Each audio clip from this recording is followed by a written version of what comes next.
Well, there's a kind of a formal purpose, and then there's a informal media-related purpose. The formal purpose is to adopt a platform, the things that the party stands for, and then to select the slate of candidates, the president and the vice president. And it's a scripted kind of activity across 4 days, culminating with the acceptance speech of the nominee. But in the television age, it's also become an important event for initiating the campaign because of the relatively high coverage.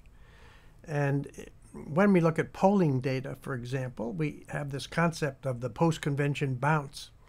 So in terms of the trial heat measures of the relative standing of the candidates, the one whose convention just ended usually has a tick up in their popular support just as a function of media exposure.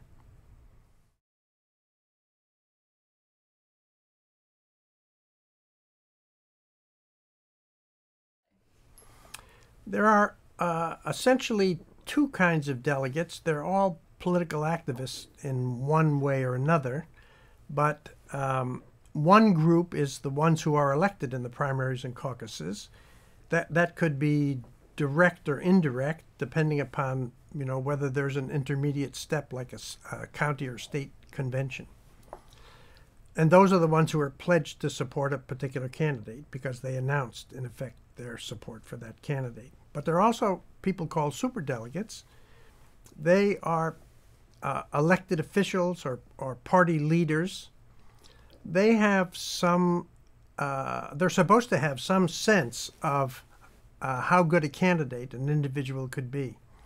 In the original 1970 reforms and the elections following, there was some concern that the people who were voting were too ideological, too liberal on the Democratic side, too conservative on the Republican side, and people were being nominated who didn't have popular appeal. So the superdelegates were introduced afterwards in order to try to bring some practical notion to the nominating process.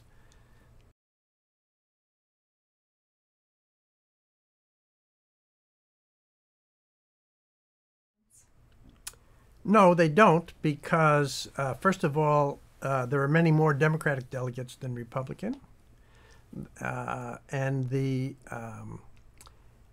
it's very hard to generalize across this wide range of state-level procedures. But in general, the Democratic delegates are selected proportionately, and so they reflect a kind of a wider range of policy positions and candidates than the Republicans, who often have winner-take-all delegations from a state based upon the primary or the caucus results.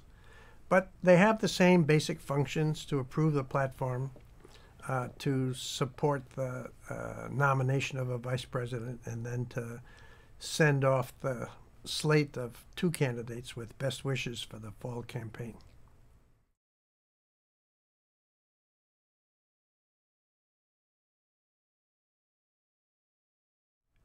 Citizens have only an indirect role in the selection of delegates, except in those places where there's a multi-tiered process that could involve a precinct meeting, a county-level convention or meeting, and then a state-level meeting. The citizens are expressing their preferences, which are essentially transmitted by the delegates or conveyed by the delegates that they elect. In the early states, which are small, there's a lot of what we call retail politics, where the candidates try to meet as many voters as possible, shake hands, and so on. But as the number of events increases and the size of the electorates increases, the candidates turn towards mediated campaigns, and most citizens only get to know the candidates through press coverage or through paid political ads.